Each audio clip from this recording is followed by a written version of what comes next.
अस्सलाम वालेकुम everyone, hopefully आप सब लोग ठीक होंगे और बहुत ही खुश होंगे। Welcome back to my YouTube channel. काफ़ी दिनों के बाद मैं अपना व्लॉग जो है वो रिकॉर्ड कर रही हूँ। ये जो छोटी मोटी सी क्लिप्स है मैंने काफ़ी पहले जो है वो रिकॉर्ड करके रखी हुई थी, लेकिन एडिट करने का मेरे पास टाइम ही मौजूद नहीं था। कुछ अपनी मसरूफियात थी, कुछ रूटीन जो है वो सेट नहीं हो पा रही थी, इसीलिए कुछ जो अपनी लेजीनेस भी थी। जब आपकी एक प्रॉपर रूटीन नहीं बनती ना, तो क्या होता है, आपको कोई भी काम करने का दिल नहीं चाह रहा होता। तो मेरे साथ भी वही सेम सीन था। तो खैर मैंने बिलाखिर अपनी रूटीन मैंने सेट कर ही ली। 2-3 दिनों से माशाल्लाह से मैं अपनी रूटीन में जो है वो आ गई हूँ। वापस अपने रूटीन की काम करती हूँ, काम-काज वगैरह जो भी होते हैं मेरे। तो मैंने सोचा कि यार आज क्यों ना अपनी यूट्यूब फैमिली से भी मिला जाए, उनके लिए भी एक प्रॉपर जो है वो रिकॉर्ड बना लिया जाए। और यहाँ पर जो है ये उस दिन का व्लॉग है जब बारिश हो रही थी, और किस दिन बारिश हो रही थी मुझे तो ये भी नहीं पता। खाला वाले भी यहाँ पर थे और मेरे बर्थडे से आई थिंक 1-2 दिनों के बाद का ये व्लॉग है, लाइक 6 और 7 डेट का ये व्लॉग होगा। और खाला वाले भी अभी हमारे ही घर मौजूद थे, और ये आप लोग अंदाज़ा लगा सकते हैं हालात का, या फिर मेरी सुस्ती, जो भी आप लोग कह लें कि इतना पुराना व्लॉग है जो कि मैं अभी एडिट करने बैठी हुई हूँ, और अभी इसको जो है वो वॉइस ओवर करके आप लोग के साथ इंशाल्लाह ताला शेयर कर दूँगी। वैसे कराची का मौसम भी जो है ना वो अपने ही उसका कुछ सीन चल रहा होता है। इतने काले काले बादल आए हुए होते हैं, लगता है बस अभी बारिश होगी, तेज़ वाली बारिश होगी, लेकिन काले बादल आते हैं, हमें जो है अपना चेहरा दिखाते हैं कि हम लोग आए हुए हैं, दर्शन करवाते हैं, देन उसके बाद ऐसे गायब हो जाते हैं जैसे गधे की सर से सींग। ज़्यादातर तो ईद उल अज़हा के मौके पर बहुत ज़्यादा तेज़ बारिश हो रही होती है कराची में, लेकिन इस बार जो है ना हमारे एरिया में तो नहीं हुई बारिश जिस तरीके से लास्ट ईयर हुई थी। और बहुत ज़्यादा मैंने शेयर भी किया था आप लोग के साथ कि हमारे एरिया का क्या हाल हो चुका था। इस बार जो वो उतनी ज़्यादा बारिश हुई नहीं, सिर्फ 2 बार बारिश हुई है। एक बार जो है वो डे टाइम में हुई थी, एक बार नाइट टाइम में हुई थी। तो बस यही सारा सीन था, और इसके बाद ये नेक्स्ट डे का व्लॉग है। बस छोटे मोटे से क्लिप्स हैं जो कि मैंने रिकॉर्ड करके रखे हुए थे। मैंने सोचा कि आप लोग के साथ शेयर कर लिए जाए। और यहाँ पर फ़रहान जो है माशाल्लाह से वो भी बाइक चलाना स्टार्ट हो गए, लेकिन जो है वो उसको किक लगाने में थोड़ा सा मसला होता है। अदरवाइज़ तो बहुत अच्छे तरीके से वो भी बाइक चलाना जो है वो स्टार्ट कर दी है उसने भी। और आप लोग हमारी जो है वो एरिया की हालत देख सकते हैं कि अभी तक बारिश का जो है ना वो कीचड़ वगैरह जमा हो चुकी है। हमारे एरिया का यही सीन होता है कि तेज़ बारिश हो, थोड़ी सी बारिश हो, हमारा एरिया पूरा गंदा हो जाता है। तो खैर बस बारिशें भी रहमत वाली होनी चाहिए। अगर इस बार बारिश नहीं हुई तो इसमें भी अल्लाह ताला की कोई जो है वो हिकमत छुपी हुई होगी।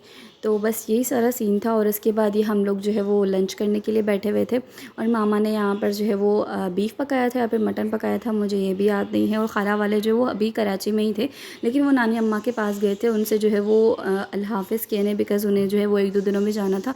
और खाला वाले हमारे घर उन्होंने स्टे किया हुआ था, तो वो कह रही थी कि मैं जाकर अपनी अम्मी से, यानी कि मेरी नानी अम्मा से जाकर वो खुदा हाफ़िज़ कह दे, ऐसा ना हो कि फिर से बारिश हो जाए, उनका जाना जो है वो वहाँ पर ना हो। और ये ज़ीशान हमारे लिए गजरे लेकर आया था, एक कोमल के लिए और एक मेरे लिए, लेकिन मैंने दोनों पहन लिए, मुझे अच्छे लग रहे थे, उनकी खुशबू भी बड़ी प्यारी थी। तो मैंने सोचा कि आप लोग के साथ भी शेयर कर लिया जाए। आप लोग बताइए मुझे फ्रेंड्स, कि आप लोगों को गजरे पसंद हैं या नहीं पसंद हैं, कमेंट सेक्शन में मुझे लास्ट में बताइएगा। और इसके बाद जो है पापा अपने सारे तोतों को डेली बेसिस पर चेक करते हैं, और पापा जो वो चेक कर रहे थे हर किसी की मटकी, वो देखते हैं कि किसी ने जो है वो बच्चे दिए, अगर किसी के बच्चे ऑलरेडी हैं तो वो सही सलामत हैं या नहीं हैं। पापा जो बहुत ज़्यादा ख्याल रखते हैं, तो मैंने सोचा कि आप लोग के साथ शेयर कर लिए जाए। हमारे कॉकटेल के माशाल्लाह से 2 बच्चे हो गए हैं, लेकिन थोड़े से भी गंजे हैं।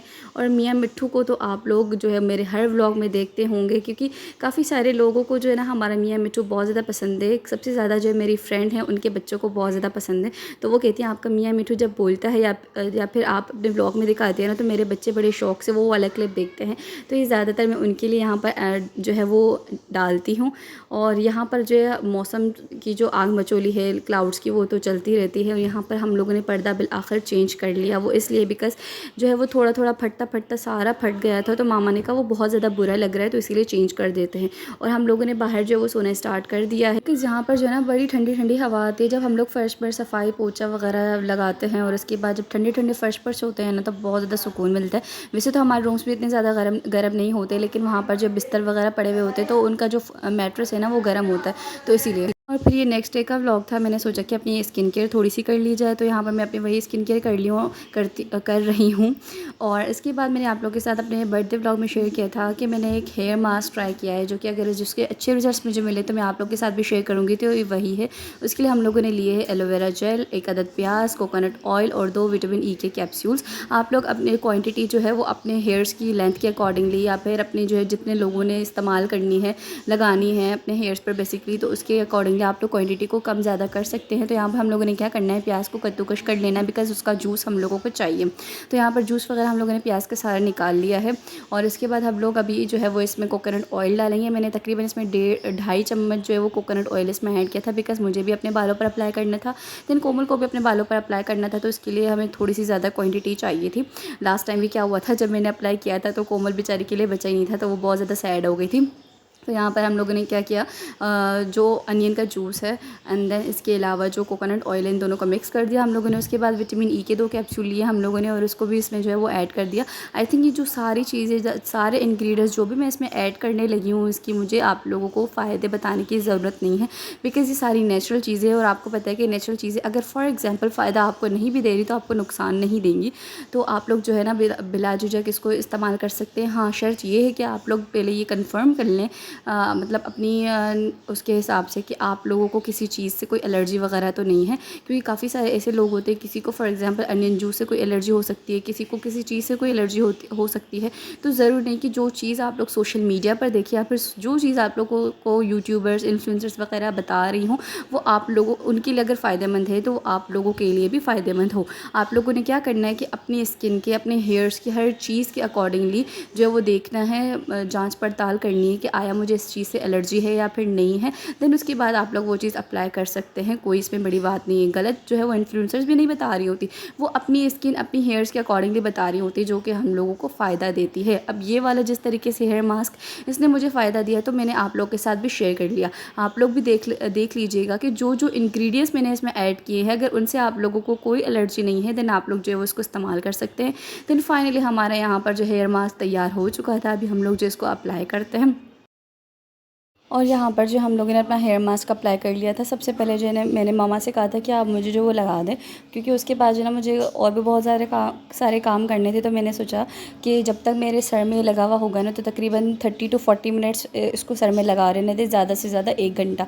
उससे ज़्यादा आप लोगों ने इसको अपने सर पर नहीं लगा रहने देना, बिकॉज़ इसमें जो वो अनियन शामिल होता है और अनियन की वजह से आपके सर में जो वो हल्की फुल्की सी जलन हो सकती है, और इसके अलावा आपकी आइज़ से पानी भी बहना स्टार्ट हो सकता है। लेकिन उससे आप लोगों ने घबराना नहीं है, बिकॉज़ ये नेचुरल चीज़ होती है। अनियन की वजह से जो है वो सबको ये प्रॉब्लम होता है, मुझे तो कुछ ज़्यादा ही प्रॉब्लम होता है। और उसके बाद जो मैंने, जैसा कि आप लोगों से कहा था कि मैं आप लोगों को दिखाऊंगी कि मुझे अगर बर्थडे पर गिफ्ट्स नहीं मिले तो मुझे क्या क्या चीज़ें मिली। तो यार इस बार सब ने जो वो मुझे एनवेलप्स दिए, यानी कि सबकी तरफ से मुझे जो है वो कैश ही मिला है। और कितना कितना कैश मिला है वो मैं इसी वीडियो में आप लोगों के साथ शेयर करूँगी।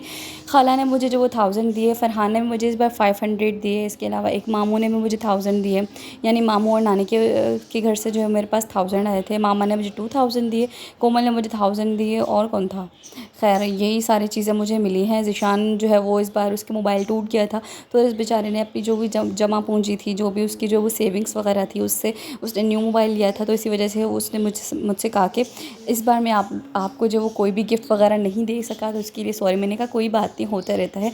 और पापा ने जो वो सारा इंतज़ाम किया, इवन आपको पता है जो मेरा केक था ना वो भी 7000 का आया था। और इसके अलावा जो घर में इतना ज़्यादा माशाल्लाह से पुलाव पका था और जो भी सारी अरेंजमेंट्स थी वो पापा ने की थी, तो इसलिए वही उनका गिफ्ट था। और ये मैंने एनवेलप्स भी इसीलिए संभाल कर रखे थे ताकि आप लोग के साथ शेयर कर सकूं। तो इसीलिए आज मैंने जो वो फाइनली एनवेलप्स को जो वो फेंक दिया, इनसे पैसे वगैरह निकाल कर। तो बेसिकली मुझे ज़्यादा पैसों की ज़रूरत थी और मुझे वही चीज़ें मिली हैं। तो खैर कोई बात नहीं, थैंक यू जिसने भी मुझे जो भी कैश वगैरह दिया, यही मेरा जो है वो गिफ्ट था। और मुझे 5500 जो है वो मुझे मिले थे। फरहान के 500 मैंने खर्च कर दिए, बिकॉज़ मुझे जो है वो कुछ लेना था इसीलिए। बाकी के मैंने संभाल कर रखे, इसको मैंने खर्च नहीं करना, अगर ज़रूरत पड़ेगी तो खर्च कर लेंगे। लेकिन अभी जो है मैं इसमें से कुछ जो है अमाउंट है वो अपने मनी बैंक में डाल दूँगी, बाकी का क्या करना है वो आगे देखेंगे। अच्छा फ्रेंड्स, जो अभी मैंने आप लोगों के साथ हेयर मास्क शेयर किया है, ये रहे उसके रिजल्ट्स। अभी मैंने प्रॉपर तौर पर कंघी भी नहीं की, जस्ट ऊपर ऊपर से उंगलियों की हेल्प से जो है वो बालों को खोला है। और आप लोगों के साथ आकर मैं बैठ गई हूँ, मतलब वीडियो रिकॉर्ड करने के लिए मैं बैठ गई हूँ। काफ़ी दिनों से मैंने वीडियो प्रॉपर तरीके से नहीं बनाई, वो यार इस वजह से, बिकॉज़ कुछ मसरूफियात थी वेकेशंस की वजह से, और बर्थडे आ गई, फिर बीच में जो है वो ईद आ गई। आई नो उसको बहुत ज़्यादा टाइम हो गया है, लेकिन जो है ना फिर गेस्ट वगैरह भी आ गए थे, तो मेरी रूटीन एक सेट नहीं हो पा रही थी। कभी क्या रूटीन बन रही थी मेरी, कभी क्या रूटीन बन रही थी। एक प्रॉपर जो रूटीन होती है ना मेरी, वो सेट नहीं हो पा रही थी। मैं सोच रही थी कि यार अभी आज से अपना टाइम टेबल सेट करूँगी, आज से अपनी प्रॉपर रूटीन बनाऊँगी, लेकिन मुझसे हो ही नहीं पा रहा था। तो फिर बिल आकर जो वो 2-3 दिनों से मैंने जो है वो कोशिश करके अपनी रूटीन जो है वो एक प्रॉपर तरीके से ट्रैक पर लाई हूँ मैंने, ताकि जो है मैं सही तरीके से व्लॉग्स भी अपलोड करती रहूँ, अपनी स्टडी को भी जो है फोकस करती रहूँ। बिकॉज़ हमारी जो है वो इस यूनिवर्सिटीज़ ओपन होने में बिल्कुल ही थोड़ा सा टाइम बाकी रह गया है। तो इसीलिए मैंने सोचा कि यार हर चीज़ को साथ लेकर चलना होता है। ऐसा नहीं कि सिर्फ एक चीज़ की हम लोग पीछे पड़ गए और दूसरी चीज़ को हम लोगों ने छोड़ दिया। हर चीज़ इंपॉर्टेंट है, हर चीज़ मैटर करती है। तो ये जो है वो रिज़ल्ट मुझे इसके अनियन मास्क का जो रिज़ल्ट है वो तो अच्छा लगा हो, इसीलिए मैंने आप लोगों के साथ शेयर किया है। होपफुली आप लोग भी ट्राई करेंगे और आप लोगों को भी काफ़ी अच्छे रिजल्ट्स देखने को मिलेंगे। हाँ, ये भी बाद में आप लोगों से लाज़मी तौर पर कहना चाहूँगी कि कोई भी चीज़ होती है ना, उसका किसी किसी चीज़ का इंस्टेंट जो है वो रिज़ल्ट मिल जाता है, लेकिन कोई कोई ऐसी चीज़ें होती है जिनको हम लोगों को यूज़ करना पड़ता है ताकि उसका रिज़ल्ट हम लोगों को मिले। ये जो अनियन मास्क हेयर ऑयल है, हेयर ऑयल कह रही हूँ, हेयर मास्क या अनियन जूस का, जिसमें हम लोगों ने दूसरे इंग्रेडिएंट्स भी शामिल किए हैं, इसका रिज़ल्ट आपको थोड़ी सी देर में मिलेगा। लेकिन ये है कि बाल आपके जो शाइनी शाइनी से बन जाएंगे। अभी मैंने जो है वो कंघी वगैरह नहीं की, फिर भी आप लोग मेरे बाल चेक कर सकते हैं। मेरे बालों की लेंथ भी थोड़ी बहुत सी बढ़ गई है, बिकॉज़ यार मेरे बाल जो बिल्कुल ही डल डैमेज हो चुके थे। आजकल स्ट्रेस बहुत ज़्यादा लेती हूँ, ओवर थिंकिंग करती हूँ। ओवर थिंकिंग इस वजह से करती हूँ बिकॉज़ मुझसे जो है वो रूटीन अपनी सेट ही नहीं हो पा रही थी। तो खैर कोई बात नहीं है, इंशाल्लाह ताला अभी मेरी 2-3 दिनों से काफ़ी हद तक मेरी रूटीन मुझसे सेट हो गई है और मैं हर चीज़ जो है ना वो प्रॉपर तौर पर लिख रही हूँ। और जिस तरीके से टू डू लिस्ट हम लोग बनाते हैं ना, तो आप लोग भी ऐसे किया करोगे कि कभी आप लोगों को ये सामना करना पड़े कि आपकी रूटीन जो है वो सेट नहीं हो पा रही हो, या फिर आपको मसले मसाइल हो रहे हो कि यार अभी कौन सा काम किया जाए, अभी कौन सा काम किया जाए। तो आप लोग छोटे छोटे से जो है ना वो रात के टाइम अपनी डायरी में गोल्स आपने जो है वो लिख लिया करो। इवन जो है वो नमाज़ पढ़ने का गोल लिख लिया करो, कुरान पाक पढ़ने का गोल, जो है कंघी करने का गोल। छोटे छोटे से गोल आप लोग लिखेंगे ना, फिर आप लोग कोई भी चीज़ जो है वो भूलेंगे नहीं। और अगर आप छोटे छोटे से गोल्स अचीव कर लेंगे तो इंशाल्लाह ताला एक दिन बड़े गोल्स भी आप लोग अचीव कर सकते हैं। तो मेरा तो यही मानना है और मैं जो है वो 2-3 दिनों से अच्छी तरीके से अपने गोल, छोटे मोटे से गोल्स जो है वो अचीव कर रही हूँ। और आज मेरा ये गोल था कि मैं ये वीडियो जो है काफ़ी दिनों की जो मेरे पास छोटी छोटी सी क्लिप्स पड़ी हुई हैं उनको एडिट करके रिकॉर्ड और जो है वो इसका एंड रिकॉर्ड करके आप लोग के साथ शेयर करूँगी। तो अभी मैं एंड इसका रिकॉर्ड कर रही हूँ और काफ़ी सारे और मेरे छोटे से गोल्स थे वो भी मैंने जो है वो कर लिए अपने अचीव। तो गाइस ये था मेरा आज का बिल्कुल ही जो सा व्लॉग। होपफुली आपको पसंद आया होगा। और फ्रेंड्स अगर आपको हमारी वीडियोस पसंद आती हैं तो काइंडली वीडियोस को लाइक कमेंट और शेयर जरूर कर दिया करें। इतने दिनों से मैंने व्लॉग नहीं बनाया तो आज व्लॉग करते हुए मुझे जो पता नहीं क्या हो रहा है, फील मुझसे बोला भी नहीं जा रहा। यही होता है, कंसिस्टेंसी बरकरार रखनी चाहिए। मैं हर किसी को यही कहती हूँ, मैं खुद से भी यही कहती हूँ कि कायनात हमेशा कंसिस्टेंसी बरकरार रखनी चाहिए। इवन आप लोग देखिए किसी भी चीज़ को आप लोग करते रहे वो उसमें आप लोग एक्सपर्ट हो जाते हो, लेकिन किसी चीज़ को आप करते करते फिर छोड़ दो ना, फिर अगेन उसको करना स्टार्ट करो तो थोड़ी बहुत सी डिफ़िकल्टीज़ होना स्टार्ट हो जाती हैं। लाइक इसी तरीके से हम लोगों में से काफ़ी सारे लोग होते हैं वो नमाज़ नहीं पढ़ते, फिर नहीं पढ़ते जब वो पढ़ना स्टार्ट करते तो उनकी बॉडी में थोड़ा सा हल्का फुल्का सा पेन होने स्टार्ट हो जाता है। वो इसीलिए क्योंकि हमारे मसल्स वर्क करना स्टार्ट करते हैं। इसी तरीके से जब हम लोग एक्सरसाइज वगैरह करते हैं और वॉक करते हैं, स्टार्टिंग वाले दिनों में हमें बहुत ज़्यादा तकलीफ़ का सामना करना पड़ता है, लेकिन जिस तरीके से हम लोग यूज़ टू हो जाते हैं, कंसिस्टेंसी बरकरार रखते हैं, तो उसके बाद जो है फिर हम लोग उस यूज़ टू हो जाते हैं और हमारी जो मसल पेन होता है वो भी ख़त्म हो जाता है। और इसके बाद हमें अगर हम लोग एक्सरसाइज नहीं करेंगे तो फिर हमें जो है ना वो तकलीफ़ होगी और फिर हमें मज़ा भी नहीं आएगा। तो इस तरीके से हर चीज़ को कंसिस्टेंसी में हम लोग लाएंगे तो इंशाल्लाह ताला हम लोग कामयाब भी होंगे। और दूसरी बात ये कि हम लोग काफ़ी सारी चीज़ें ये कहकर छोड़ देते हैं, यार ये मुश्किल है, ये मुझसे नहीं होगी। मैंने भी काफ़ी सारी चीज़ें यही कहकर छोड़ी थी, जिसका मुझे अभी अंदाज़ा हुआ है कि यार शुरू में हर चीज़ डिफ़िकल्टी होती है, लेकिन जिस तरीके से हम लोग थोड़ा थोड़ा सा उसको आगे लेकर चलेंगे तो वो चीज़ हमें मज़ा देगी और हमारे लिए फ़ायदेमंद होगी। खैर बहुत सारी बातें हो गई, इंशाल्लाह ताला नेक्स्ट व्लॉग में आप लोगों से मिलेंगे। अभी ये वाला व्लॉग जो है मैं एडिट करके अपलोड कर दूँगी। दूसरा वाला व्लॉग जो इंशाल्लाह ताला मैं कल सुबह से बनाना स्टार्ट कर दूँगी ताकि वो भी आप लोगों के पास आ जाए, आप लोगों को भी इतना ज़्यादा गैप नहीं देना। अल्लाह हाफ़िज़ गाइस, टेक केयर।